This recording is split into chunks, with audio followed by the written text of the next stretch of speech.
Hey guys, welcome to the channel. Today we have on tap, we are going to be working on the Suburban. We have a burb right here up on the jack, supported on jack stands. We're going to be doing a rear differential fluid change on this this unit, and I'll show you how that's done.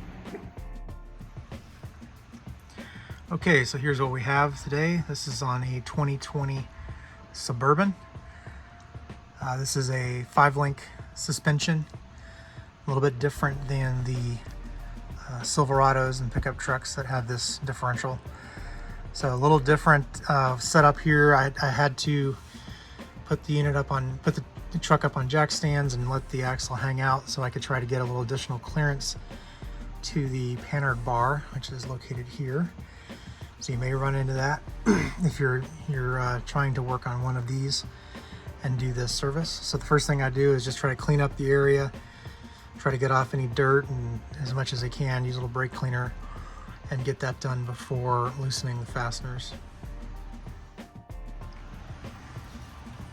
Okay, so just use a little brake cleaner.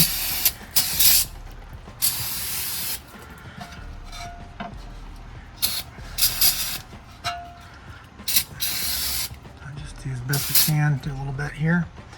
And then we'll get to loosening the bolts. All right, got it pretty cleaned up. I'm just gonna use a little compressed air and we'll blow off whatever's left. The other thing that always make sure before you start breaking loose anything here is to make sure that you're gonna be able to fill it back up. It's particularly important when you've got drain and fill plugs. So we always make sure that we can get the fill plug open so that we can get it filled back up again. Otherwise, you run into a pickle when you can't get it all drained out and you can't get any fluid back in. So for this, it's just a 3/8 drive. And we'll put it in here and give it a little turn. Try to break this loose.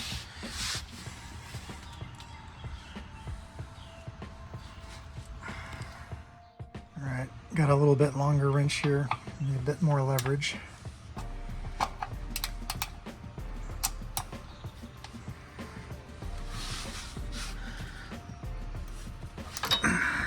Okay, that's got it.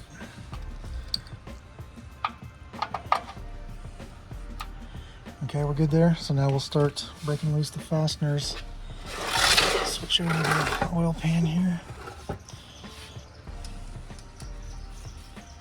All right, thing to remember with this is you're gonna take these fasteners out, but you want to leave a couple in because you just don't want the pan dropping down on you whenever it breaks free. Wow, these are on pretty tight. These are 10mm bolts. I'll go through and I'll break all these loose for you. You don't have to watch for that. All right, well there it is. Getting the bolts out was a little bit harder than expected. It appears that either the previous owner or from the factory, they put red Loctite on all the bolts going into this. So leave in the comments whether that happens to you or not. I'm curious whether the previous owner decided to do that, so that made getting the bolts out fairly difficult. Pretty high running torque all the way out, so it seemed to be like a permanent thread lock. But the ring gear looks good, patterns look good. We got the Eaton Gov lock, automatic locking differential. It's got a lot of little parts in there that centrifugal weights that actuate the locker whenever there's a wheel speed difference between the left and right tires. So it's the same kind of differential that they've put in GM rear ends for a lot of years. So the next thing I'm gonna do is kind of got all the fluid drained out. Look fairly worn. I think this was probably the original fill, I would imagine. Truck has about 60,000 miles on it. So we got the pan, or the cover rather. Got that off. Looks pretty clean. There's a magnet on there on the fill plug that's pretty good shape. And then we got the reusable rubber and steel gasket.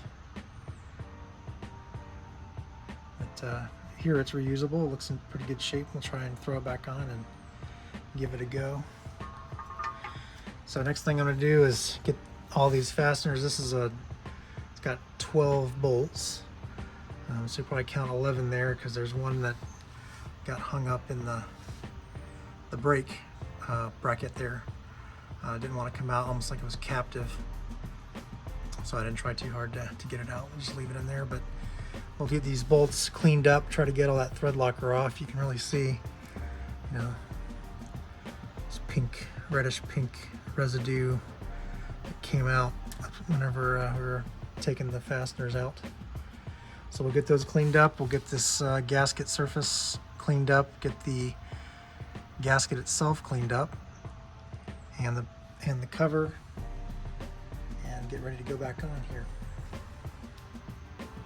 Oh, something to note, so the cover did come off fairly easily with the truck in this configuration. So this is it's got the rear axle hanging, full droop, you know, no weight on the tires.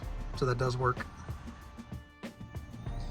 All right, I'll show you one thing I'm running into. So this Loctite doesn't really dissolve in solvent. It's a thread locking adhesive, so brake cleaner doesn't really touch it, wire brush doesn't really touch it. So what I'm doing is running all of these through a die. Got a die right here for the size. It's an M8 by 1 1/4 die, 8mm by 1 1/4. So I've got that. I'm using there's a start side and then there's a finish side. I'm using the finish side because I don't need, it's already got threads cut, so I don't really need the lead in, and I wanted to go as far as possible up to the shoulder. So I'm running these all through using a drill, impact drill, to kind of speed it up a little bit, but running all these through, and that's getting all the gunk out so that when we're done, this is what we're left with. Got nice clean threads. And I'll give these one more clean, but that's looking a lot better. Get all the trash out of there. It seemed like most of the Loctite came off on the fastener instead of staying in the hole, so that's good. That's all. All right, so here we are. Got the gasket surface all cleaned up. Just used you know, a t-shirt and brake cleaner. Try to get it as clean as possible. I did try to attempt to get all the Loctite out of the holes. Looks like most of it was in the countersink, so I grabbed the countersink here and used that in each of the holes just by hand. Try to get out the dried Loctite, and ran a couple bolts in, and it's looking good. So the next thing I did was for the brake line bracket that's up at the very, very top hole. I did go ahead and get that fastener out so I could get it cleaned up the same way as the others. And one thing to note is it is about 1/8 of an inch or so longer than the others to account for that thickness of that bracket. So when you're putting all your fasteners back in, be aware that that one is longer than the rest. All right, so next step is to get the pan that's been cleaned up and the gasket's been cleaned up. We'll get those back on here and start putting some screws back in. Okay, so here we got our clean pan and our reused gasket. Made it up. Put a bolt in. Use a couple of those to kind of keep it lined up when I get it in there. So I'll go ahead and get it in place. Okay, so hard part's done now. I've got the cover bolts on, got them torqued to 15 foot-pounds, and got the cover, got the fill plug out. So now we're getting ready to fill it up with some AMSOIL. Using the AMSOIL Severe Gear 75 weight 90. So we just start pumping her in and fill it up. Fill it up until it runs out the hole, and then it's complete. And we'll install the fill plug and torque it to 24 foot-pounds, and then we're good to go. Okay, here's the final step. So we've got the gear oil installed in the rear end, and just to the top where it's starting to run out of the hole, that's when you know you're done. I did take the truck off with the jack stands and got it down on the ground, so now we're at level ride height, which is what you want for checking the level. So right now you can see it's just dripping, slow drip, so that's good enough for me. So we will go ahead and put this fill plug back in here, get it started.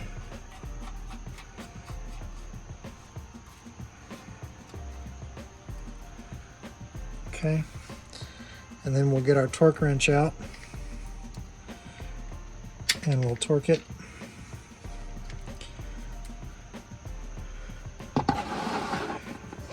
I've seen a couple of different values online for the torque value here. I don't have my service manuals yet. Those are coming. So for right now, just gonna, I think I got this set to about 18 foot-pounds, which is plenty, but doesn't seem like excessive. There is a little seal, a little rubber seal on the back of that plug that does the sealing. These are not tapered threads, so you don't have to worry about cracking the case or anything like that. It's pretty stout.